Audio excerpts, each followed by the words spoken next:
YouTube శ్రోతలకు ధన్యవాదాలు తెలియపరుస్తూ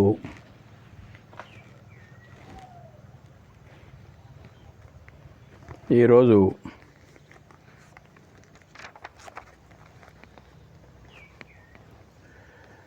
భగవద్గీత ప్రవచనములు ధారావాహిక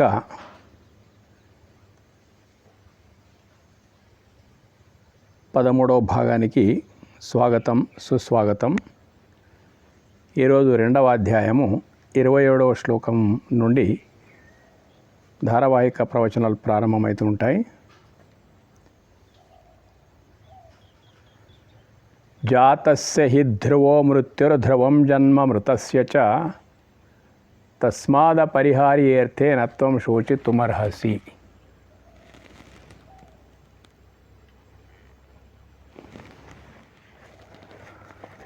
జాతస్య హి ధ్రువో మృత్యుర్ధ్రువం జన్మ మృతస్య చ తస్మాద పరిహార్యేర్థే నత్వం శోచితుమర్హసి. ఇది ఈ శ్లోకం. దీని తాత్పర్యం ఏంటంటే, అర్జున, పుట్టిన వానికి చావు తప్పదు, చచ్చిన వానికి పుట్టుక తప్పదు. తప్పనిసరియగు ఈ విషయంన నీవిక శోకించుట యుక్తం కాదు. ఇది ఈ శ్లోకం యొక్క తాత్పర్యం అన్నట్టు. అయితే ఇది 26వ శ్లోకం భావమే ఈ శ్లోకంలో కూడా ఉందన్నట్టు. దాదాపు 2వ అధ్యాయం 11-30 వరకు ఎట్లా ఉందంటే, చెప్పిందే మరి చెప్పడం. అంటే మనసు అనేటువంటిది చాలా బలమైనటువంటిది, భయంకరమైనటువంటిది, అది చంచలమైనటువంటిది అన్నట్టు. ఎప్పుడు ఏది వింటదో, ఏది జ్ఞాపకం ఉంచుకుంటుందో, ఏది మరుస్తుందో, విచిత్రమైనటువంటి భంగిమలతో ఉంటుంది మనసు అనేటువంటిది. కాబట్టి 6వ అధ్యాయం లోపల మనసు యొక్క స్థితి గురించి చాలా చక్కగా అర్జునుడు వర్ణించడము, అంటే పేర్కొనడము, శ్రీకృష్ణుడు దాన్ని అంగీకరించడం కూడా జరిగిపోయింది అన్నట్టు. ఆ విధంగా మనసు ఉంది, మనిషిది. మనసుకు ఒక అలవాటు ఏముందంటే, దేనికి అలవాటు మాటికి దాని వైపు దృష్టి ఉంచి మాటికి దాన్ని ఏ అలవాటు మనం మనసుకు చేస్తామో ఆ అలవాటే దృఢంగా నాటుకొని పోతుంది అన్నట్టు. ఇప్పుడు ఇంకొక ఎగ్జాంపుల్ చెప్తా. ఒక త్రాచుపాము ఉందనుకోండి, జర భయంకరమైన త్రాచుపాము ఉందనుకోండి. దాన్ని చంపాలనుకున్నప్పుడు ఏదో ఒక దెబ్బతోనే చచ్చే ప్రసక్తి ఉండదు అన్నట్టు. మాటికి ఎక్కడ తగిలితే అక్కడ దెబ్బ కొడుతూ పోవాలి. దానికి కొడుతున్నది ఒకే త్రాచును, కానీ అనేక సార్లు దాన్ని మనం కొట్టవలసి వస్తుంది అన్నట్టు. కట్టెని తీసుకొని కొట్టవలసి వస్తుంది ఏదో ఒక రకంగా. ఎందుకంటే అట్లా ఉంటుంది దాని పరిస్థితి. మనసు కూడా అలాంటిదే. చాలా నిగూఢమైనటువంటి చతుర్వేద సారమైనటువంటి ఉపనిషద్ విజ్ఞాన సార సర్వస్వమైనటువంటి తత్వం ఏదైతుందో, ఆత్మతత్వము, దాని గురించి ఒక్క మాటతో చెప్తే అది వదిలిపోదు. కాబట్టి అన్ని వైపులా అన్ని ఉదాహరణలతో దాన్ని చెప్పి మనకు అర్థం చేయిస్తూ ఉన్నాడు. విషయం అదే ఉంటుంది. ఏమంటున్నాడు ఇక్కడ? పుట్టిన వానికి చావు తప్పదు, చచ్చిన వానికి పుట్టుక తప్పదు. తప్పనిసరిగా ఆ విషయంలో శోకించడం యుక్తం కాదు. 26వ శ్లోకం లోపల కూడా దాదాపు ఇదే భావం వచ్చింది. ఇక్కడ ఏమంటున్నాడు అర్జున? ఏమంటున్నాడు? ప్రస్తుతానికి ఒకవేళ ఆత్మతత్వం నీకు అనుభవం లోపలికి రావడం ఎలా అన్న పరిస్థితి నీకుంటే, అంటే నీవు కొంచెం సంశయాత్మకంగా ఉంటే ఉండని, దాన్ని అలా ఉండనివ్వు. ఇప్పటి వరకు నీకున్న పూర్వజ్ఞానం ప్రకారం, పూర్వాగ్రహం అంటారు దీనికి, పూర్వజ్ఞాన ప్రకారంగా చాలామందికి ఆత్మతత్వం తెలియకున్నా కొంచెం శాస్త్ర విచారం ఉన్నటువంటి వాళ్లకు పునరపి జననం, పునరపి మరణం అనేటువంటి విషయం చాలామంది తెలుస్తూ ఉంటుంది. పునరపి జననం, పునరపి మరణం అంటే మళ్ళీ మళ్ళీ పుట్టడం, మళ్ళీ మళ్ళీ చావడం, జనన మరణ చక్రం అంటారు. ఇది సాధారణంగా పురాణాల లోపల దాని లోపల దీని లోపల వస్తూ ఉంటుంది. కాబట్టి ఈ విషయం తెలియని వాళ్ళంటూ ఎవరు ఉండరు సనాతన ధర్మానికి సంబంధించినటువంటి వాళ్ళు. అయితే పూర్వాగ్రహం అంటే పూర్వ జ్ఞానం ప్రకారము ఒక విషయం ఉంది. ఈ జన్మలో ఏ పనులు మనం చేసుకుంటామో, సుకృతమో దుష్కృతమో చేసుకుంటాం కాబట్టి అటువంటి కర్మల ఆధారంగానే ఇంకొక జన్మ వస్తుంది అనేటువంటిది మనకు అన్ని పురాణాల లోపల సాధారణంగా ఈ జ్ఞానం మనకు జన్మ ఉంటుందన్నది జగద్విదితం, చాలామందికి తెలిసింది సనాతన ధర్మీయులకు ఈ అంశం అన్నట్టు. ఇది ఇంకా వైదిక ధర్మం యొక్క మౌలిక విశ్వాసం కూడా, సనాతనులైనటువంటి వాళ్లకు ఉండేటువంటి విశ్వాసం. అయితే కొన్ని ధర్మాల లోపల పూర్వజన్మ పునర్జన్మ సిద్ధాంతాన్ని వాళ్ళు అంగీకరించరు. అవి ఎట్లా ఏర్పడ్డాయా మతాలంటే, ఏది మనం అంటామో అది దానికి కాదనడమే వాళ్ళ సిద్ధాంతం అన్నట్టు. ఏది మనం చేస్తామో అది వాళ్ళు చేయకుండా ఉండడమే వాళ్ళ సిద్ధాంతం అన్నట్టు. ఏది మనం విశ్వసిస్తామో దానికి విఘాతం కల్పించే విధంగా మేము దాన్ని నమ్మము అనేస్తే ఖతమైపోయింది అన్నట్టు. పూర్వజన్మ పునర్జన్మను కొన్ని మతాలు నమ్మయి. ఎందుకు మరి? నమ్మకుంటే పర్వాలేదు, కానీ ఆ నమ్మము అనే దానిపైన వచ్చేటువంటి ప్రశ్నలకు కూడా సమాధానం ఇవ్వలేరు. ఏదో కప్పదుంకులతో దాటేస్తూ ఉంటారు. కానీ అట్లా కాదు, హేతుయుక్తంగా శాస్త్రబద్ధంగా పూర్వజన్మ పునర్జన్మ సిద్ధాంతాన్ని సనాతన ధర్మం అనేటువంటిది నమ్ముతుంది అన్నట్టు, మౌలిక విశ్వాసం. కాబట్టి ఇక్కడ అర్జునునికి ఏమంటున్నాడు, అలాగైనా సరే పుట్టినోడు చస్తాడు, చచ్చినోడు మళ్ళీ పుడతాడని కనీస జ్ఞానం కూడా అలాగైనా సరే ఉంటే నీకు ఆలోచించుకో. పుట్టిన వానికి చావు తప్పదు, ఆ చచ్చేవాడు ఈ జన్మలో చేసిన కర్మల ఆధారంగా ఇంకొక జన్మ వస్తుంది కదా. ఇదైతే నీకు సాధారణంగా తెలుసు కదా. ఉదాహరణకి ఇట్లా అర్థం చేసుకో, సూర్యోదయము సూర్యాస్తమయం ఇది సృష్టి నియమం అన్నట్టు.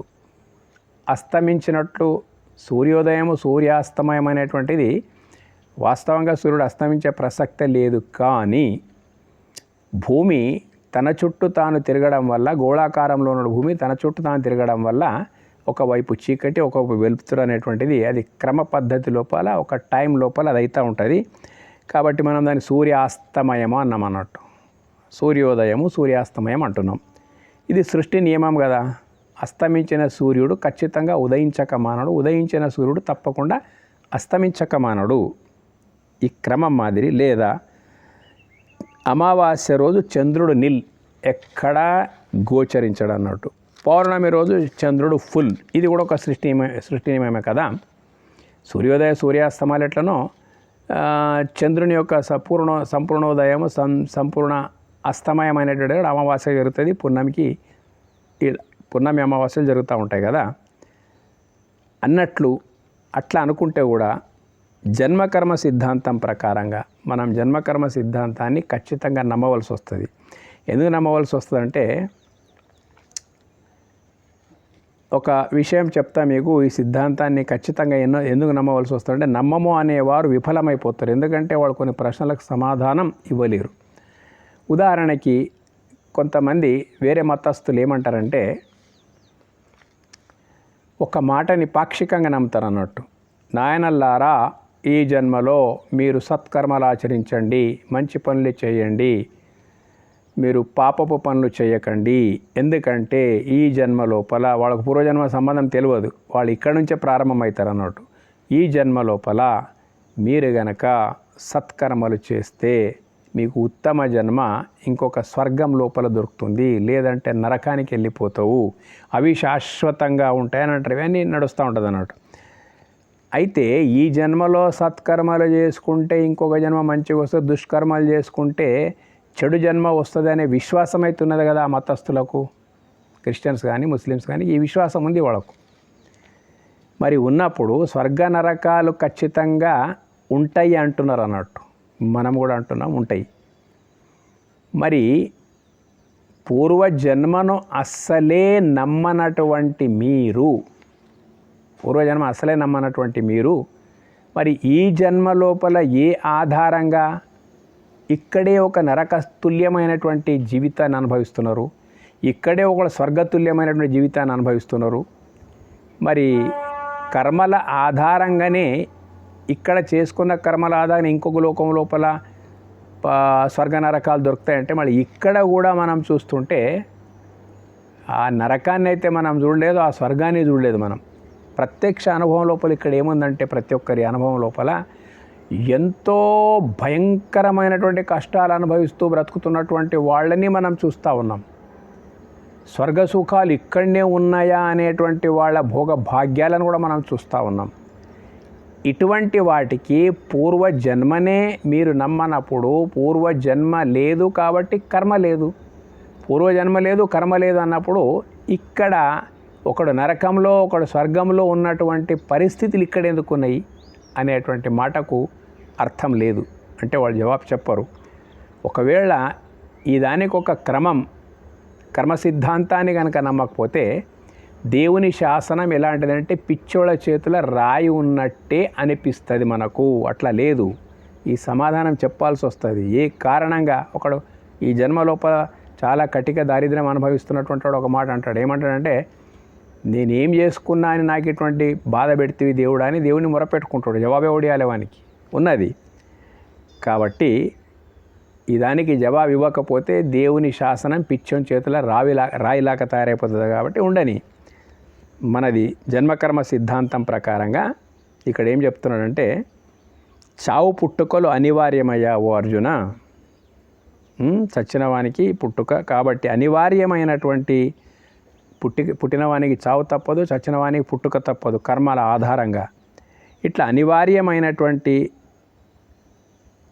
ఈ సృష్టి నియమం గురించి నీవెందుకు శోకిస్తున్నావు నాయన? చావు పుట్టుకలు సామాన్యంగా ఉంటాయి మొత్తం మీద. ఇవి సృష్టి నియమం గురించి నీవెందుకు శోకిస్తున్నావు? అస్తమించిన సూర్యుని గురించి ఏడుస్తావా, ఉదయించే సూర్యుని చూసి నవ్వుతావా? అది సృష్టి నియమం.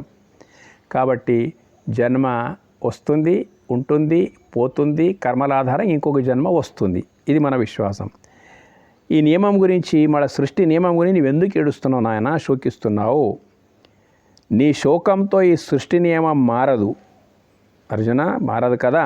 కాబట్టి సంతోషంగా సృష్టి నియమాన్ని అంగీకరించి ఈ చావు పుట్టుకలు అనేటువంటి వాటి గురించి ఎక్కువ ఆలోచించకుండా ఏం చేయను అంటే నీ శోకాన్ని విడిచిపెట్టు అంటున్నాడు అన్నట్టు 27వ శ్లోకం లోపల. ఇక 28వ శ్లోకం లోపల అవ్యక్తాదీని భూతాని వ్యక్తమధ్యాని భారత అవ్యక్త నిధనాన్యేవ తత్రకా పరిదేవన. ప్రాణికోట్లన్నయు పుట్టుకొక పూర్వము కనబడకయు, పుట్టిన పిదప్ప కనబడుచును, మరణించిన పిదప్ప మరల కనబడకయు ఉండుచున్నవి. అట్టి వాని విషయమై శోకింపనేలా అని అంటున్నాడు అన్నట్టు. అయితే ఇక్కడ మనం అర్జున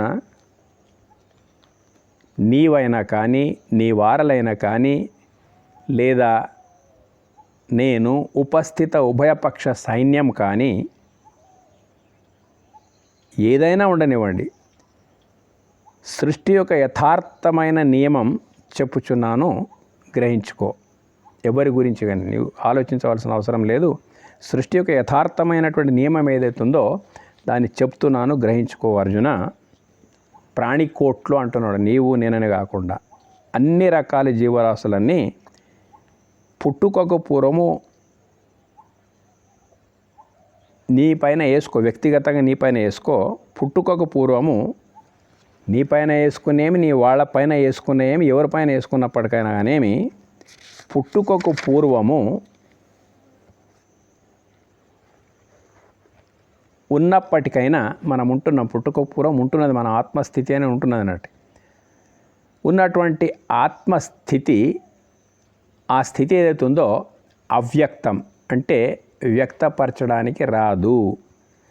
అంటే ఇలాగని వ్యక్తపరచడానికి రాని స్థితిలో మనము పుట్టుక పూర్వం ఉంటాము. ఎట్లుంటామనంటే ఇప్పుడు చెప్పలేం మనం, కానీ ఉంటామన్నట్టు. ఎగ్జాంపుల్, గాఢ నిద్రాస్థితి ఏమైనా ఉంటుందా?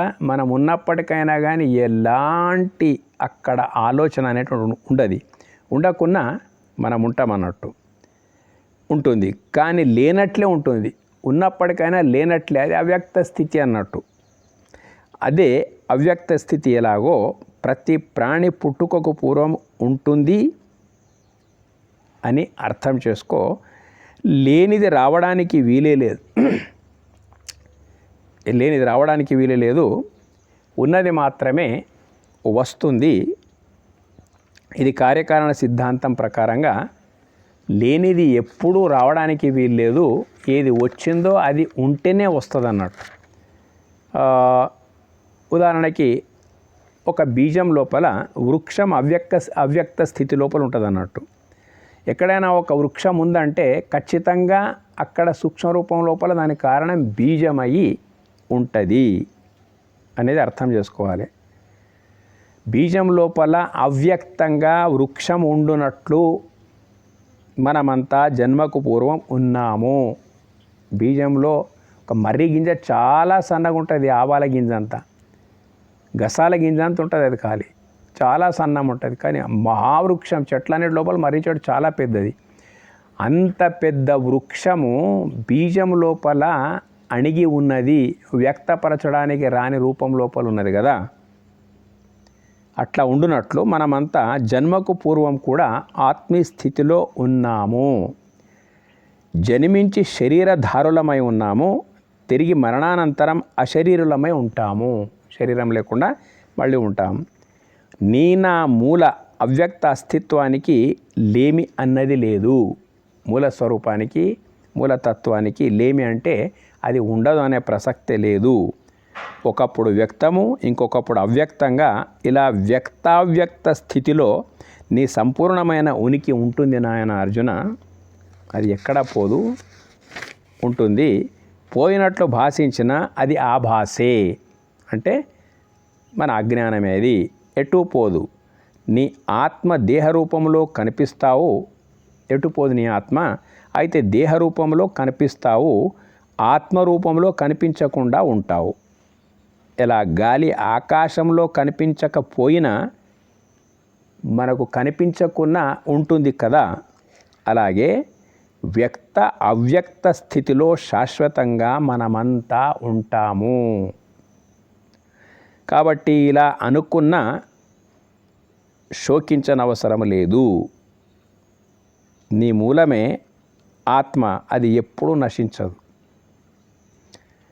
నీ సంతానమే నీకు కనిపించకుండా విదేశాల లోపల ఉంటే, ప్రత్యక్షంగా నీకు అందుబాటు లోపల లేకపోయినప్పటికైనా కానీ నీకు ఒక భావన ఉంది, నా వాడు ఎక్కడో ఉన్నాడు అనేటువంటి. కనిపించకపోయినా కానీ ఉన్నట్టే లెక్క కదా. అదే రకంగా శరీరము లేని పరిస్థితి లోపల కూడా అవ్యక్త రూపం లోపల ఉన్నావు. శరీరం వచ్చిన తర్వాత వ్యక్త రూపంలో కనిపిస్తున్నావు. శరీరం పోయిన తర్వాత మళ్ళీ యథాస్థితి లోపలికి వెళ్ళిపోతావు. కాబట్టి దీని గురించి అది ఎప్పుడు కూడా నశించదు. దాని విషయం గురించి అట్లా విపరీతంగా ఆలోచించడము మానుకో అని చెప్తా ఉన్నాడు అన్నట్టు. 29వ శ్లోకం. ఇది చాలా చాలా గంభీరమైనటువంటి శ్లోకం ఇది. ఆశ్చర్యవత్ పశ్యతి కశ్చిదేనం ఆశ్చర్యవద్వదతి తథైవ చాన్యః ఆశ్చర్యవచ్చైనమన్యశృణోతి శ్రుత్వాప్యేనం వేద నచైవ కశ్చిత్. ఏమంటున్నాడు ఇక్కడ? ఆత్మ గురించి ఇంతవరకు చెప్తూ వచ్చిన తర్వాత ఈ ఆత్మను ఒకానొకడు ఆశ్చర్యమైన దాని వలె చూచుచున్నాడు, మరి ఒకడు ఆశ్చర్యమైన దానిని వలె చెప్పుచున్నాడు. వేరొకడు గురించి చెప్తున్నాడు. అట్లే వేరొకడు ఆశ్చర్యమైన దానిని వలె దీనిని గురించి వినుచున్నాడు. అట్లు వినియు చూచు చెప్పి కూడా ఒకడును దీన్ని సరిగ్గా తెలుసుకొనటం లేదు. ఎంత గంభీరమైన శ్లోకం, ఎంత తార్కికమైనటువంటి శ్లోకం అంటే, ఏకమేవ అద్వితీయం బ్రహ్మ, ఏకమేవ అద్వితీయం బ్రహ్మ, ఉన్నది ఒకటే, రెండవ దానికి అవకాశమే లేదు. ఏకమేవ అద్వితీయం బ్రహ్మ. తర్వాత అయమాత్మ బ్రహ్మ అన్నాడు. చూడండి, ఇప్పుడు ఏమైపోయింది? ఆ బ్రహ్మ పదార్థమే ఆత్మ వస్తువుగా మారిపోయింది అన్నట్టు. ఏకమేవ అద్వితీయం బ్రహ్మ అంటే ఒక్కటే నాయన ఉన్నది, దానికి ద్వితీయంగా ఇంకొకటి లేదు అన్నాడు. సరే ఉండు, మళ్ళీ పర్వాలేదు. వాళ్ళు ఇంకో దగ్గర వచ్చినప్పుడు అయమాత్మ బ్రహ్మ అన్నాడు. అది ఎక్కడో లేదు నాయన, నీ లోపల నేనంటూ ఉన్నటువంటి ఏదైతే చైతన్యం ఉన్నదో, అయమాత్మ, నా యొక్క ఆత్మ, నా యొక్క అస్తిత్వం, నా మూలం ఏదైతే ఉన్నదో అదే బ్రహ్మ పదార్థం అన్నాడు. ఇక్కడైనా అక్కడ ఏకమై ఉన్నదే దేహం లోపల దేహాన్ని ప్రకాశిస్తూ ఉన్నది అన్నట్టు. రెండవ దానికి అవకాశమే లేదు. అయితే ప్రపంచం లోపల ఏముందంటే భగవంతుని విషయం వచ్చే వరకే ఇవన్నీ నడుస్తూ ఉంటాయి. ఒకనాడు ఆశ్చర్యం అనేది వల్ల దీన్ని చూస్తున్నాడు. ఎక్కడో ఒకటి చూస్తుంటాం, ఏదో ఒకటి ధ్యాన స్థితి లోపల ఉన్నప్పుడు నాకు అది కనిపించింది, ఇది కనిపించింది, లేకపోతే పుణ్యక్షేత్రాలకు పోయిన నాకు దైవ దర్శనం అయింది, ఇవన్నీ ఉన్నాయి కదా. దీనికంతా ఒకనొకడు ఆశ్చర్యమైన దాని వల్లే చూస్తున్నాడు, దీన్ని చూస్తున్నాడు అన్నాడు మొత్తం మీద. మరి ఒకడు ఆశ్చర్యమైన దాని వల్లే దీని గురించి చెప్పుచున్నాడు. అంటే చూడండి, ఇక్కడ ఆశ్చర్యమైన దాని వల్లే చూచుచున్నాడు అంటే ఇక్కడ ఏకమేవ అద్వితీయం బ్రహ్మ అనే దానికి విఘాతం కలుగుతూ ఉందన్నట్టు. ద్వితీయ వస్తువు ఇంకోటి ఏంటంటే కనిపించేది ఒకటి, చూచేది ఒకటి, ఇట్లా అయిపోతుంది అన్నట్టు. అదేవిధంగా ఆశ్చర్యమైన దానివల్ల దీన్ని చెప్పుచున్నాడు. ఇక్కడ చెప్పుచున్నోడు ఒకడు, దేని గురించి చెబుతున్నాడో అది ఒకటి. చెప్పేవాడు ఒకడు, దేని గురించి చెప్తున్నాడో అది ఒకటి. ఇక్కడ కూడా ద్వైత దోషం వచ్చేస్తుంది అన్నట్టు. మరి వినుచున్నాడు, ఇంకొకడు వినుచున్నాడు అంటే వాడొకడై దేన్ని గురించి వింటున్నాడు. ఒకటే ఏకమేవ అద్వితీయం బ్రహ్మ అయమాత్మ బ్రహ్మ అన్నప్పుడు వింటున్నటువంటి వాడు వినేవాడు ఒకడై దేని గురించి వింటున్నాడు. ఇటువంటి ప్రశ్నలు వస్తుంటాయి. కాబట్టి ఇక్కడ ఈ భావం లోపల ఇప్పుడు మనం ఏమనుకున్నాలే, ఆత్మయే చెబుతున్న వానిలో ఉండి చెబుతున్నది, ఆత్మయే వినేవారిలో ఉండి వింటున్నది, ఆత్మయే ఇది త్రిపుటి అన్నట్టు. చెబుతున్నది, వింటున్నది, చూస్తున్నది, ఇదంతా త్రిపుటి అన్నట్టు. అంటే జ్ఞానం ఇది ఆత్మ యొక్క త్రిపాత్రాభినయము. అర్థం చేసుకోండి. చెప్పేవానిలో ఉన్న ఆత్మే వినేవానిలో ఉన్నది, చూచేవానిలో ఉన్నది అదే. చెప్పేవానిలో, వినేవానిలో, చూచేవానిలో ఉన్నది ఒకే చైతన్యం అన్నట్టు. సినిమా లోపల త్రిపాత్రాభినయం ఉంటుంది. అంటే 3 పాత్రల లోపల కూడా చచ్చేవాని రూపం లోపల అదే ఉంటుంది, చంపేవాని రూపం లోపల అదే ఉంటుంది, చెప్పేవాని రూపం లోపల కూడా అదే. కొన్ని సినిమా లోపల మనం చూస్తూ ఉంటాం త్రిపాత్రాభినయం. ఎక్కడ చూసినా ఒకే నటుడు ఉంటాడు మొత్తం మీద. ఇక్కడ కూడా ఏకమేవ అద్వితీయం బ్రహ్మ అన్నదే సత్యమైనప్పుడు, ఇక్కడ అయమాత్మ బ్రహ్మ అయినప్పుడు చెప్పేవానిలో, వినేవానిలో, చూచేవానిలో ఆత్మేతరమైనది ఇంకొకటి లేనే లేదు. ఆత్మయే ఇతరంగా, ఆత్మకు ఇతరంగా ఏదీ లేనప్పుడు, ఆత్మయే సర్వవ్యాపకమై ఉన్నప్పుడు, ఉన్నది ఒకటి అయినప్పుడు, అదే సర్వవ్యాపకమై ఉన్నప్పుడు చూస్తున్నది దృక్, కనిపిస్తున్నది దృశ్యం. దృక్ దృశ్యాలు రెండు. చూస్తున్నది ఏది చూస్తున్నదో, జ్ఞాన రూపంలో ఏది చూస్తూ ఉన్నదో శక్తి రూపంలో అది కనిపిస్తూ ఉన్నది అన్నట్టు. చూస్తున్నది జీవుడు, కనిపిస్తున్నది విశ్వం. రెండింటి లోపల ఉన్నది ఒకే ఒక్క తత్వం. ఇట్లా చూస్తున్నదే కనిపిస్తూ ఉంది, చెబుతున్నదే వింటూ ఉంది, వింటున్నదే చెబుతూ ఉంది. ఇలా సర్వకాల సర్వావస్థల్లో సర్వం తానై ఉన్నదే ఆత్మ. ఈ సత్యం తెలియకపోతే మనకు ప్రతిదీ ఆశ్చర్యకరమే. త్రిపాత్రాభినయం అర్థం చేసుకుంటే,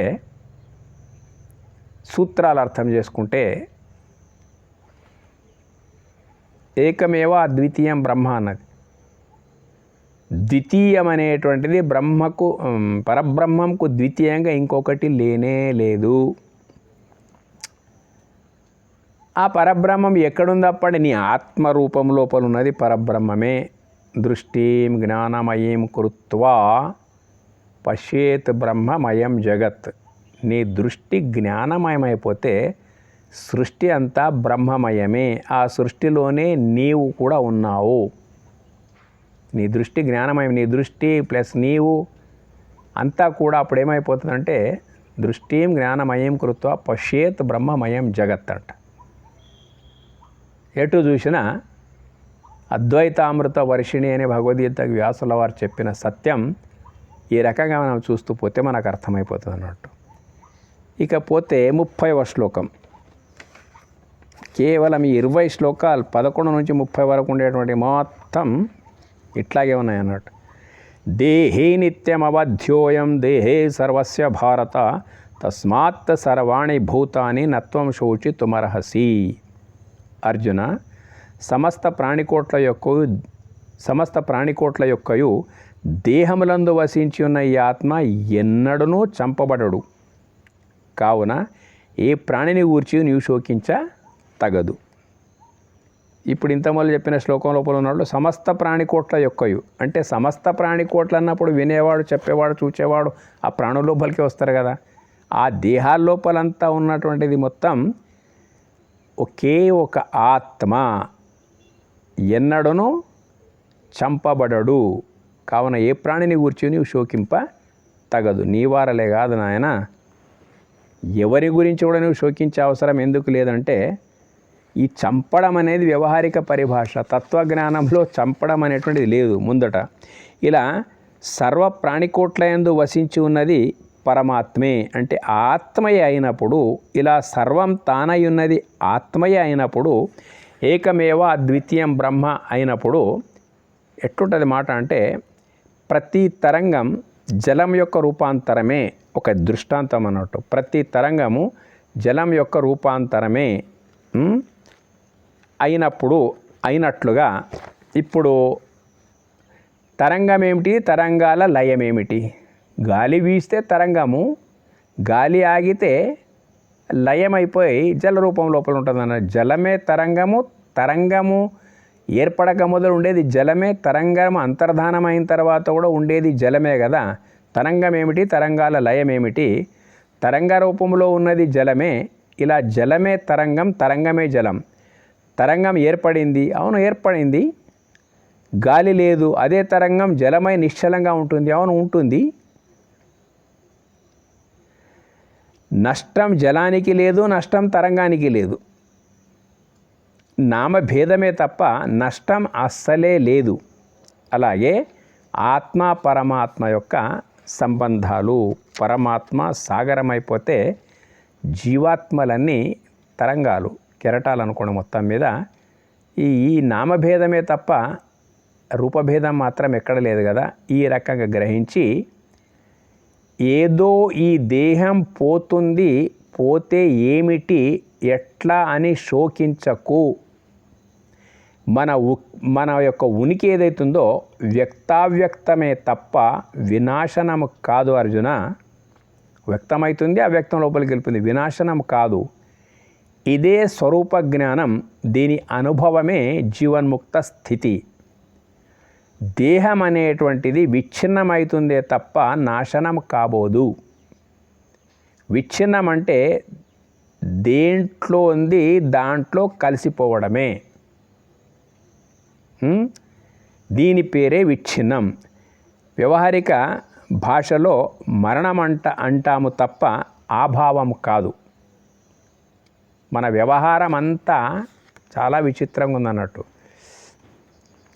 దేహముతోనే వ్యవహారం జరుగుతుంది, కనిపిస్తున్న దేహంతోనే వ్యవహారం జరుగుతుంది అని ఇది సత్యమే. కానీ కనిపించే దేహం ఇట్లాగే ఉన్నప్పటికైనా కానీ ఆత్మ దేహాన్ని త్యజించినప్పుడు ఏముంటుంది ఇక్కడ? దేహంతో ఎవరు కూడా వ్యవహారం సల్పరు. ఎందుకు సల్పరు? ఆత్మ వర్సెస్ ఆత్మనే ప్రపంచం లోపల వ్యవహారం జరుగుతూ ఉందన్నట్టు. ఇది మనం గమనించడం లేదు. ఎంతటి తన సొంత సంతానమైనా, ఎంతటి భార్యాభర్తలైనా వ్యవహరిస్తున్నది దేహముతోనే అనేది వ్యవహారికంగా కనిపించినప్పటికైనా కానీ, వ్యవహారిక సత్తలో కనిపించినప్పటికైనా కానీ, పారమార్థిక సత్త లోపల ఏముంటుందప్ప అంటే ఆత్మ మైనస్ వ్యవహారమే లేదు. అంటే ప్రతి వ్యక్తి ఆత్మ వర్సెస్ ఆత్మతో ఆత్మయే ప్రవర్తిస్తూ ఉంది.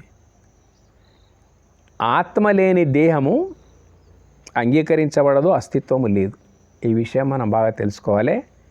కాబట్టి ప్రపంచం లోపలంతా కనిపిస్తున్న దేహమే సర్వస్వం అనుకుంటే మరి దేహాన్ని ఆత్మ వదిలిపోయినప్పుడు ఏమనుకుంటావు? ఎందుకు దాన్ని తొలగించేస్తాం మనము అంటే సత్యం లోపల వ్యవహారం అంతా నిరాకారమైనటువంటి ఆత్మతోనే జరుగుతూ ఉంది. సాకారమైనటువంటి దేహం లోపల జరుగుతున్న వ్యవహారం అంతా నిరాకారమైన ఆత్మయే.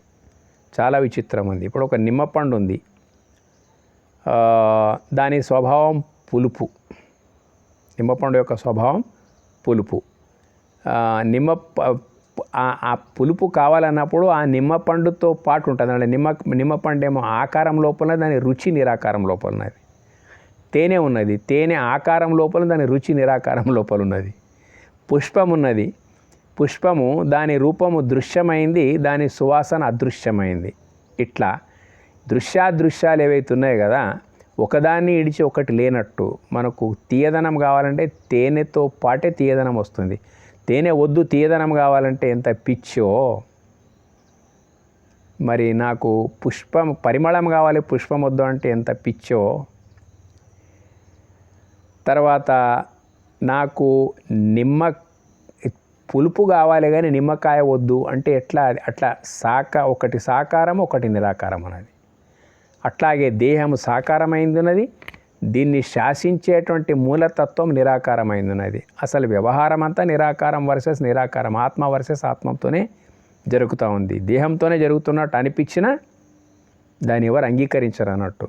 ఆత్మ దేహాన్ని త్యజిస్తే సర్వం పోయినట్టే. కాబట్టి ఆత్మయే, అయమాత్మ బ్రహ్మ, ఆత్మను గురించి తెలుసుకోవడమే చాలా ముఖ్యము అనేటువంటి విషయాన్ని 20 శ్లోకాల లోపల మరీ వక్కాణించి చెప్పినటువంటి విషయాలు ఏవైతున్నాయో చెప్పిందే మరీ చెప్తాను. నా దోషం కాదు, ఇక్కడ అది ఉంది కాబట్టి చెప్పవలసి వస్తుంది. మేము మొత్తం 700 శ్లోకాలకు భాష్యం చెప్పాలనుకుంటున్నాం. ఉన్నది ఉన్నట్లే చెప్పవలసి వస్తుంది. విన్నట్టే అనిపిస్తుంది, కానీ అనుభవం లోపల ఉండడం చాలా కష్టం అన్నట్టు. అనుభవం లోపల ఉండడం చాలా కష్టం. అది ముందు వస్తుంది మనకు మొత్తం మీద. కాబట్టి అనుభవం లోపల తెచ్చుకుంటేనే నిజమైనటువంటి ముక్త స్థితి. అందుకొరకే చెప్పింది మరీ చెప్పడం. వేద మంత్రాలు కంఠస్థం చేయాలనుకుంటే ఏం చేస్తాం? ఒక్కసారి ఇట్లా వింటే చదువుతూ అయిపోయిందా? కాదు. మాటిమాటికి వాటికి కంఠస్థం చేస్తూ ఉంటాం. ఎందుకంటే అది నిలిచిపోవడానికి కంఠస్థం అవసరం ఉన్నది. అరే చదివిన శ్లోకం ఎన్నిసార్లు చదువుతూ ఉంటే అది అట్లాగే ఉంటుంది. రెండో మాటకి అవకాశం లేదు అక్కడ అనేటువంటి విషయం మనం తెలుసుకుంటే ఆత్మతత్వం అట్లా మొత్తం ఉపనిషత్తు లోపల చెప్పిందే చెప్పినట్టు ఉంటుంది అన్నట్టు.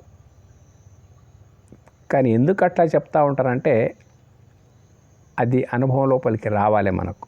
శ్రవణ మనన నిధి ధ్యాసనం ఈ రకంగా రాబోయే శ్లోకాల లోపల మేము చెప్తూ ఉంటాం. ఇది మీకు నచ్చితే సబ్స్క్రైబ్ చేయండి. ఇది ఆత్మతత్వ విషయము చాలా తీరికగా చెప్తా ఉన్నాం మీకు అర్థమయ్యే భాష లోపల. పండితుల యొక్క మోతాదు లక్షలకు ఒక్కళ్ళిద్దరే పండితులు ఉంటారు. 10 మంది పండితులు ఉండొచ్చు, లక్షకు 10 మందే పండితులు ఉంటారు. కాబట్టి సామాన్యులే లక్షకు 99,990 ఉంటారు. ఆ 9,990 మంది లోపల నేను ఒక్కడిని. కాబట్టి నా వాళ్ళు సులభంగా అర్థం చేసుకోవాలంటే నా భాష లోపలే నేను చెప్పడానికి ప్రయత్నం చేస్తున్నా. దీన్ని సబ్స్క్రైబ్ చేయండి, విస్తృత ప్రచారం లోపల తీసుకొని రండి. ఎందుకంటే విధర్మీయుల లోపల ఎలాంటి సామాన్యునికి అడిగిన మత గ్రంథం పేరు యొక్క ఖచ్చితంగా చెప్తాడు అన్నాడు. మతాంతర్గత విషయాలు కూడా కొన్ని చెప్తూ ఉంటాడు. అవి రైట్ రాంగ్ తర్వాత సంగతి. అయితే సాగర సమాన సాహిత్యం మనకున్నది, అది మనకు చేత కాదని చెప్పేసి శ్రీకృష్ణ పరమాత్మ సమగ్ర వేదాంత విజ్ఞాన సార సర్వస్వాన్ని తనదైన శైలి లోపల మనకు అందించినటువంటిది అన్నట్టు. ఎలా బ్రతకాలి, ఇటువంటి అన్ని ప్రతి విషయం ఇందు లోపల ఉంది. ఆత్మ, దేహం, రకరకాల విషయాలు. మనం సాగర సమాన సాహిత్యాన్ని మంథనం చేయవలసిన అవసరం లేదు. అంతటి తేనెటీగలు ఏ రకంగా అయితే ప్రతి పుష్పం లోపల ఉండే పరిమళాన్ని తెచ్చి తేనె తెట్టగా పెట్టేస్తాయో, శ్రీకృష్ణ పరమాత్మ బ్రహ్మ విద్య లోపల ఉండే సారాంశాన్ని, ఉపనిషత్తు లోపల ఉండే మొత్తం సారాంశాన్ని, యోగశాస్త్రం లోపల ఉండే మొత్తం సారాంశాన్ని తనదైన శైలి లోపల ఈ పుస్తకం లోపల నింపాడు. కాబట్టి ప్రస్తుతానికి ప్రతి సనాతనుడు ఖచ్చితంగా భగవద్గీత పరిజ్ఞానం ఉంచుకొని తీరవలసిందే. వేరే వేరే శాస్త్రాలంత తీరిక మనకు లేదు. భాషా సమస్యలు చాలా ఉంటాయి. అందుకే కనీసం మనము తరించడానికి ఇంత మాత్రం సరిపోతుంది మనకు. అందుకే ఈ చర్యలకు మేము పూనుకున్నాము. ధన్యవాదాలు.